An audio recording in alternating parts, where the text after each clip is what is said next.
Okay. Hello, everybody. How's it going? It's super windy right now. It's crazy. Anyway, how's everybody doing? Um,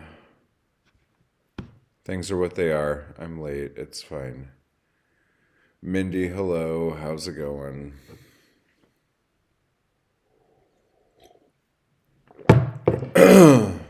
Was in a great mood, and now I'm in a mood. So we're just gonna do what we can do here.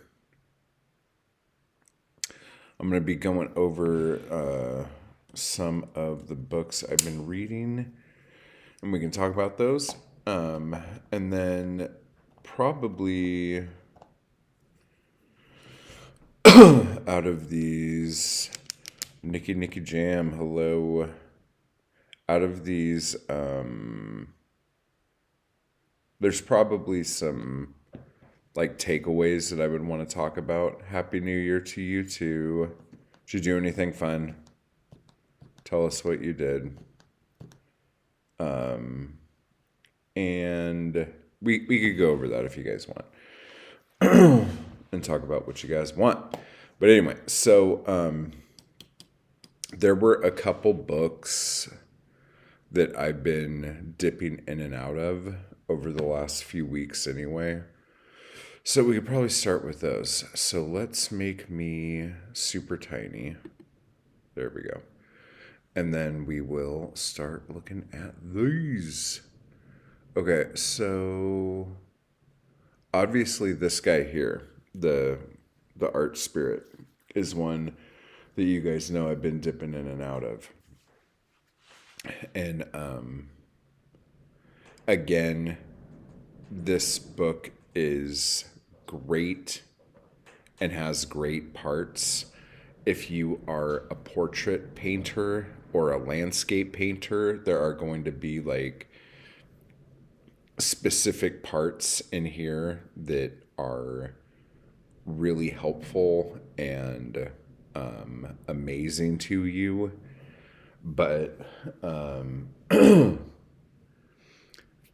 there's a lot of information in here that is specific to a thing. So this isn't like one of those books that you could just like dive into and go all the way through that is vague enough talking about like more like it's not like it's talking about like art as a philosophy as much as it's talking about art as this is how you make faces look good off of backgrounds and stuff like that. You know what I'm saying?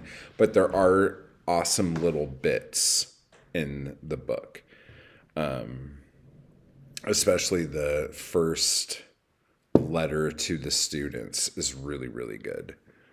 So definitely, it's a recommend, but there are going to feel parts that are kind of dull. I'm working at the moment, so just had a quiet night with a couple of friends. I'm too old for a booze vomit rager.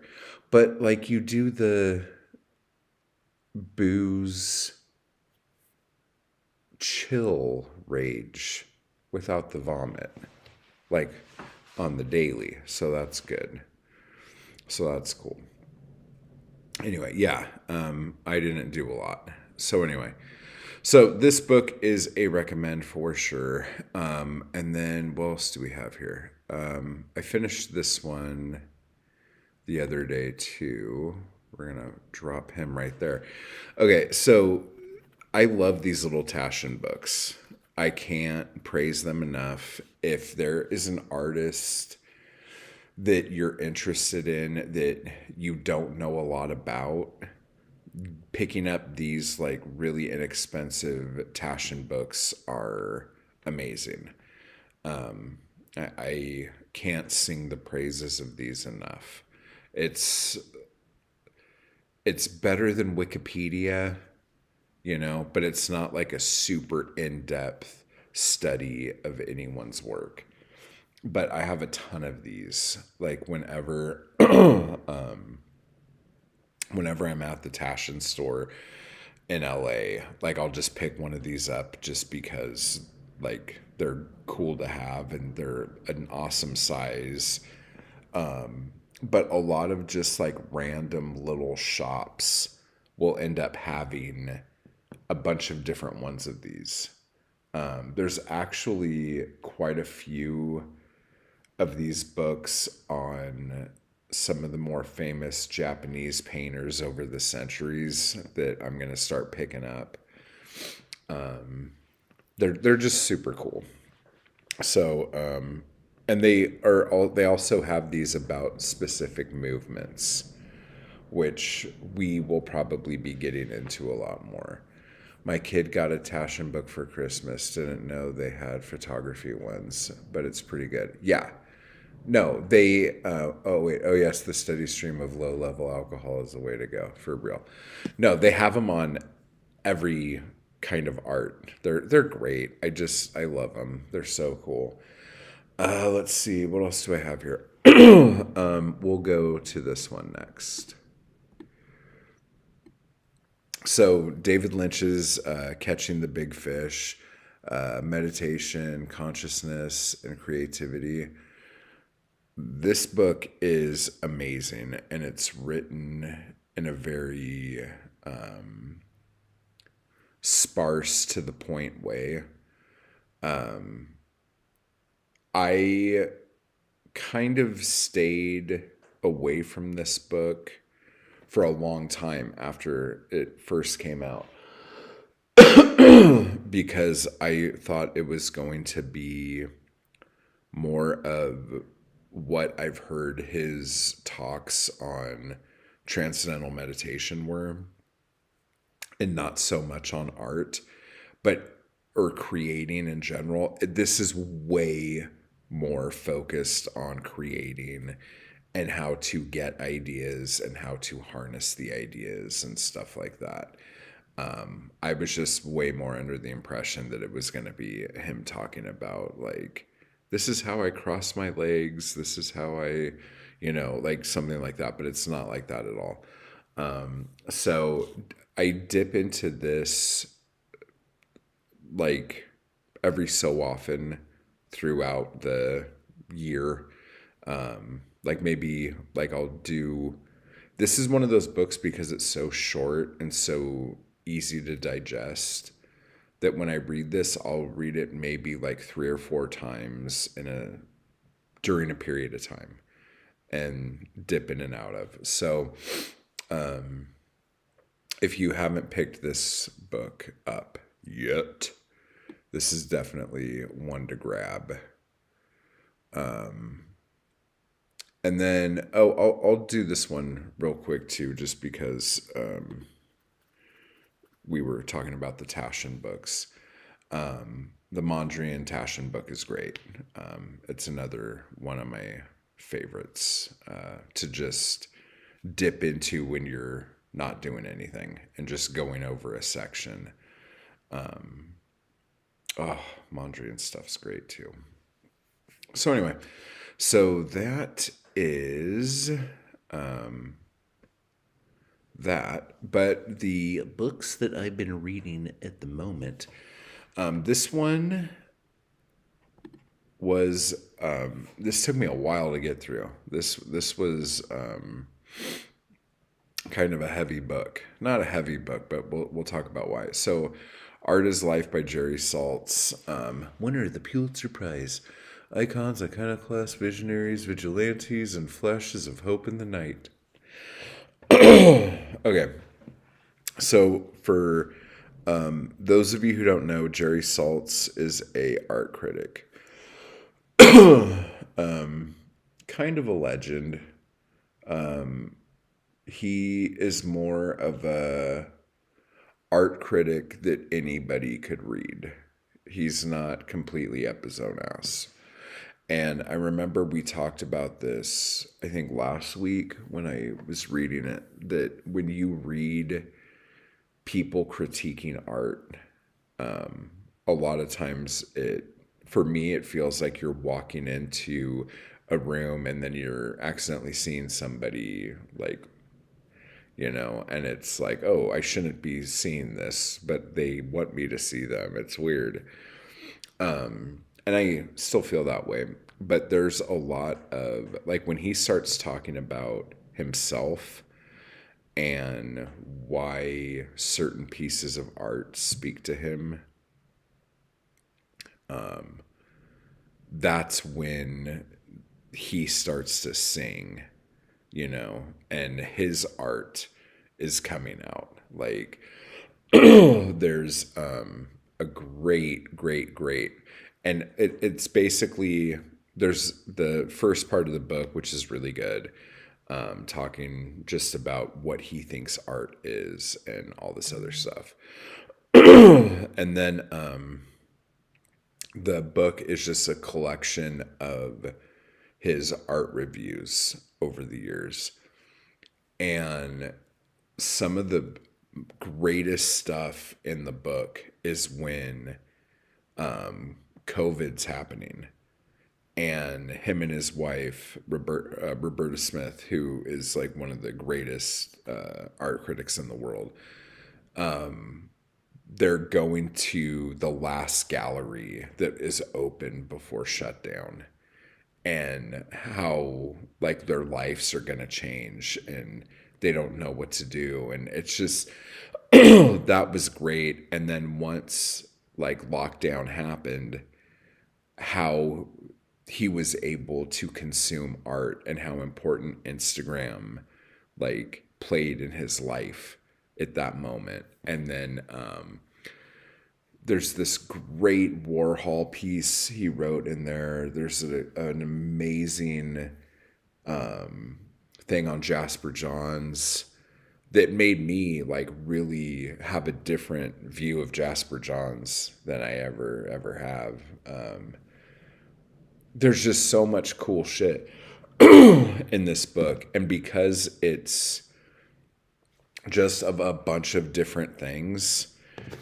I'm gonna pull it up right here actually and kind of go through some of it,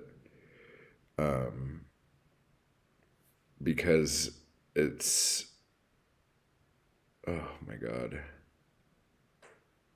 Let me see.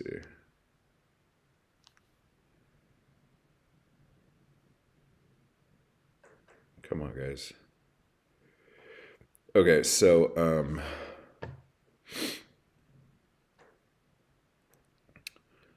My Life as a Failed Artist is great.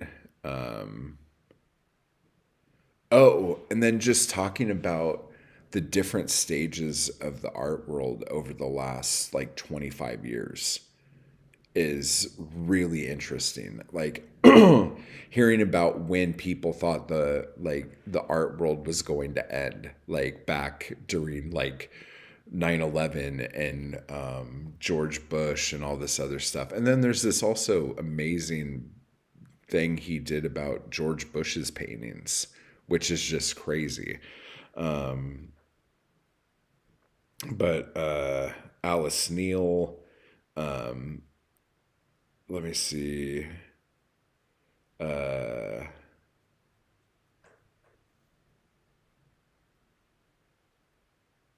Steve McQueen.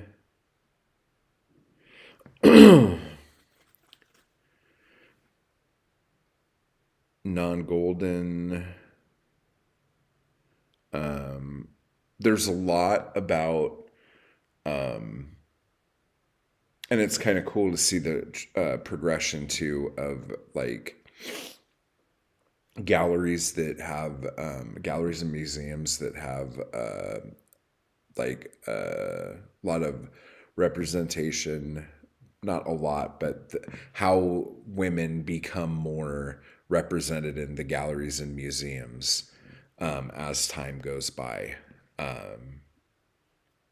Because again, these are like 25 years of his reviews, so it's like hearing about this, and, like, he's like a big champion for like women and like people of color getting into spaces that are normally dominated by white males. You know what I'm saying? Murakami, Elizabeth Murray, Rauschenberg, uh, do do do do do. Georgia O'Keeffe. There was a great, yeah, the Georgia O'Keeffe thing was great. Louise Bourgeois, de Kooning, Frankenthaler, uh, Thomas Kincaid. It was good.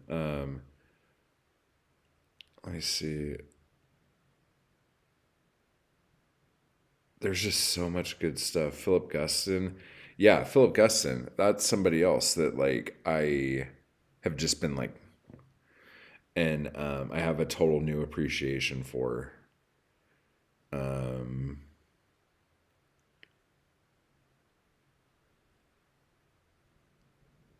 of the presidential portraits, that was really good. Cy Twombly. Oh, and he did a great piece on Hilma af Klint, who is that woman who like basically was the first abstract artist that never got any credit for it. um, but yeah, it's just it's a really interesting book. Oh, and the Caravaggio thing was great too. Um, but yeah, that bit with Jasper Johns was just awesome. So anyway, it's a really, really interesting book, and if you care about any of that stuff or just interested in that stuff, the way he writes about it is really, really good. So this is a high, high, high recommend. But there's another book he wrote, and we talked about this last time. I was trying to remember the name of the book, and it's like How to Be an Artist or something like that. That's a lot more like stripped down, like the David Lynch book. That's really, really good. That like anybody should just grab. Blah blah blah blah blah. Okay, so then the other next book I've been reading through here is The War of Art by Stephen Pressfield.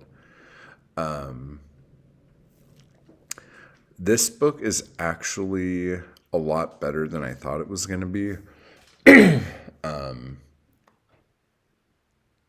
The book is basically broken up into three parts, and what he focuses on is resistance and how different things that we do are just different forms of resistance that keep us from doing the stuff we need to be doing. There are a lot of absolutes in this book that I don't agree with, but the idea, I think, is solid. And if you like a book with bite-sized information that is inspiring, this is a really good book for that.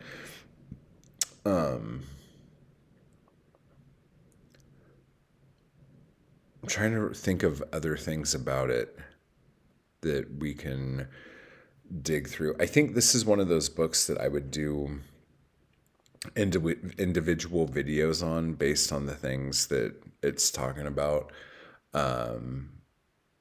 But again, I don't agree with everything in the book, but I could see how most people would agree with everything in that book, if that makes any sense.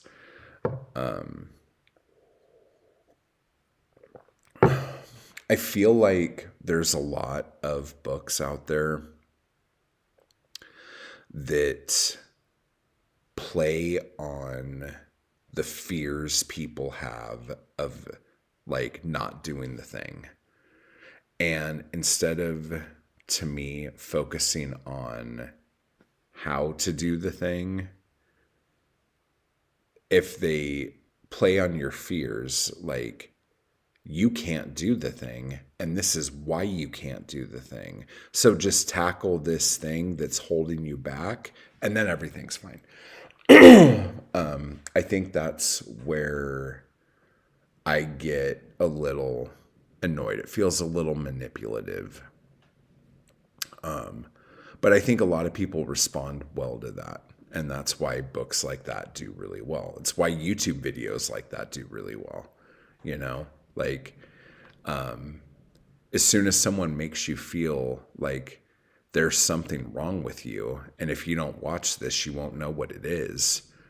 You know, unless you read this book, you won't know what it is that's like making you like wrong or bad. Like I get it. Like I don't love that.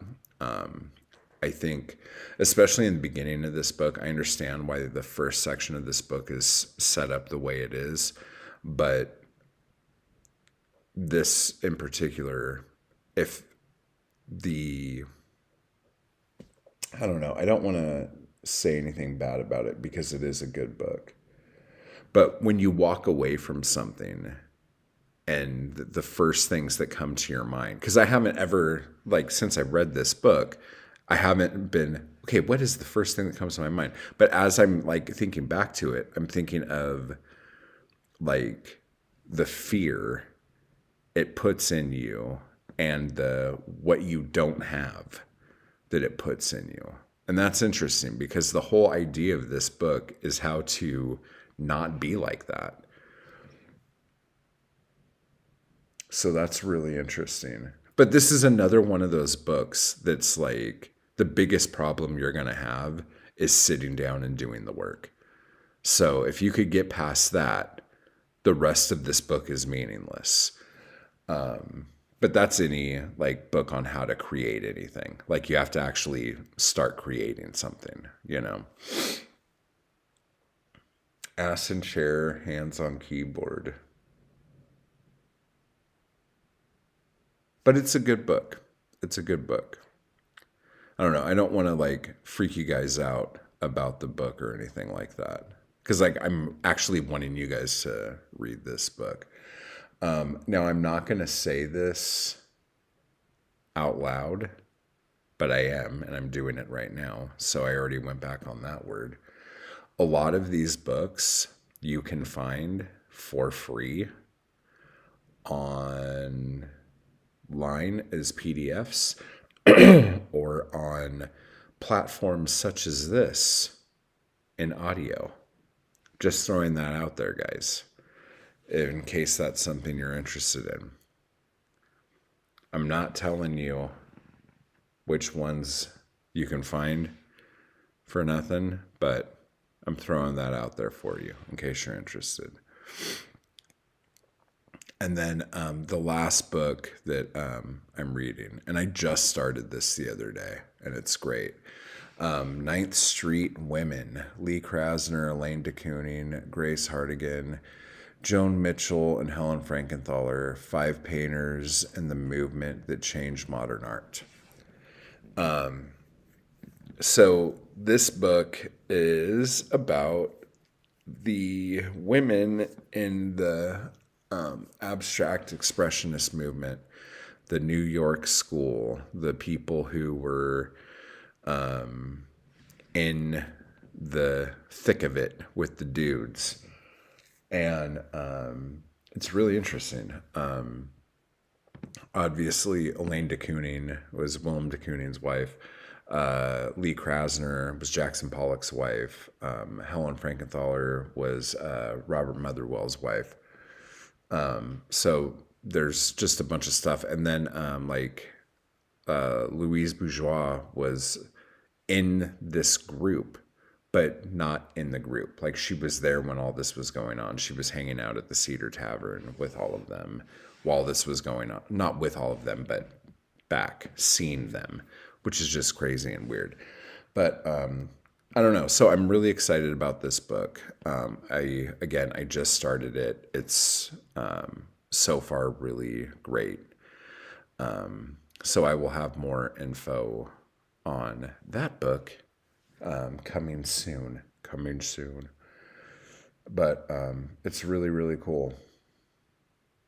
I'm right at the beginning of it where they're putting together the Ninth Street show at this like a gallery that they're throwing together.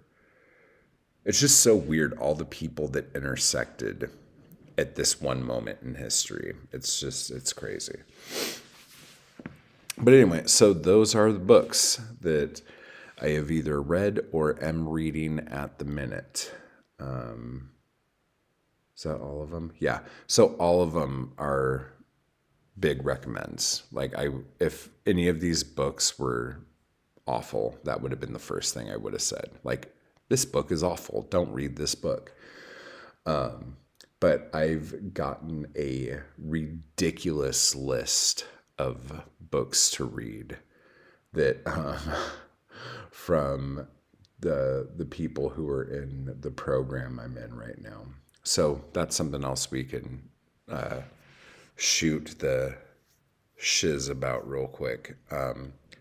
The mentorship class group that I'm in,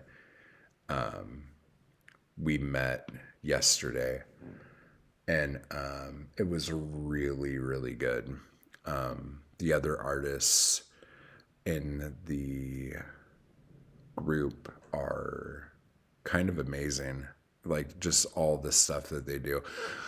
You know what I'll probably do over the next few months, if they're into doing that, I might have them come in and talk a little bit, because from first glance, it seemed like all of the people in the program were kind of at the same level, kind of thing. Like, I don't know if that sounds rude or whatever. And I don't mean skill level. That's not at all what I'm talking about. I'm talking about like where they're at in their career and the things that they're doing. And after the session, just seeing how many of, like, just where they come from, like geographically speaking, and then also like what their background is and where they're at right now in their career, was just really interesting. Like, super, super interesting. So, yeah, I'm very much looking forward to having them come to like talk with me to you guys. That would be awesome. Is a pretty diverse class style wise. I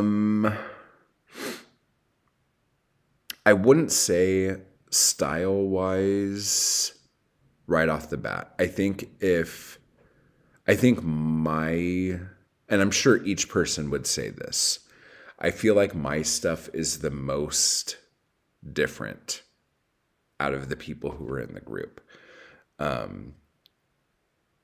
But I feel like if you were to take everyone's stuff and put it in a show, like, all of their stuff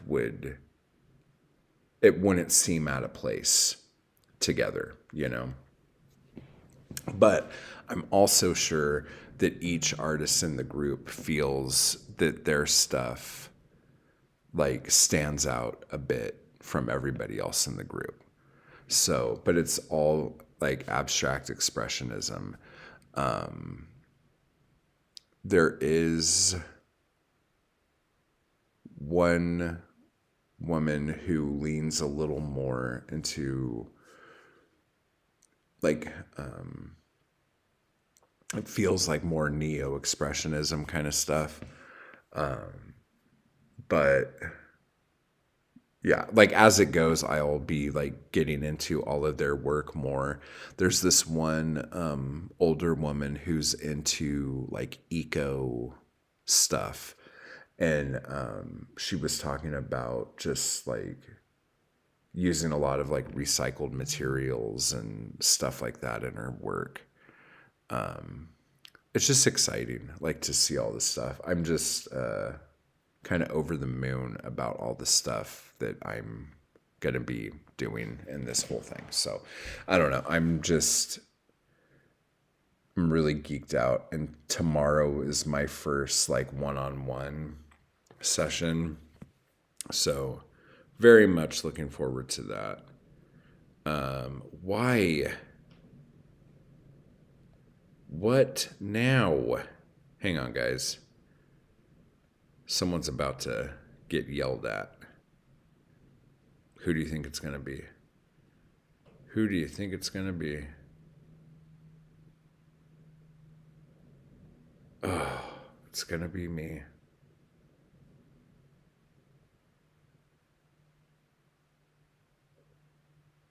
Dude, I am so exhausted from that.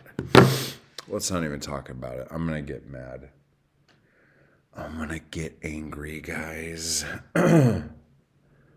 Yeah, it was Nikki. No, but odds are rarely in my favor in these situations. No.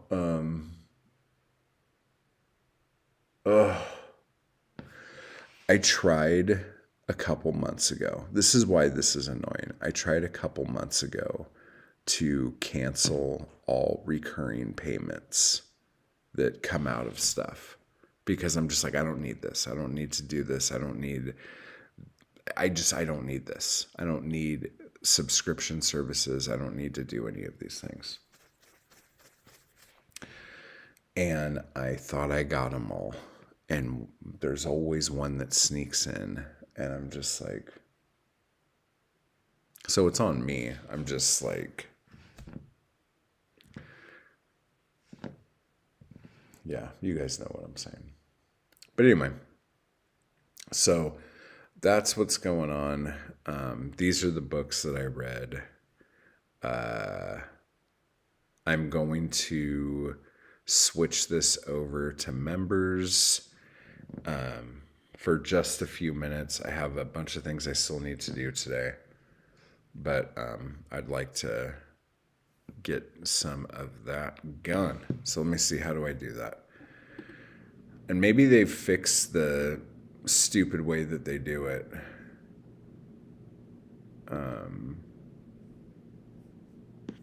Yeah, we'll do 5 minutes. That's the lowest they give you, right?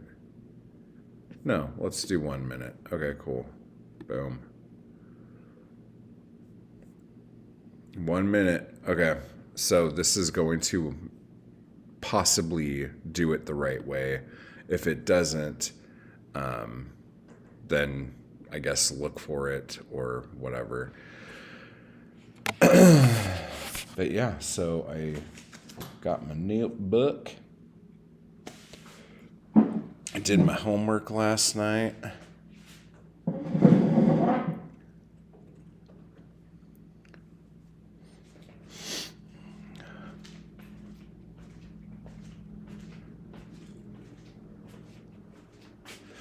Oh my gosh, where's the countdown? 15 seconds.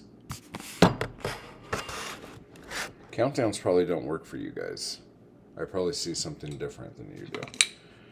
But anyway, just making some coffee.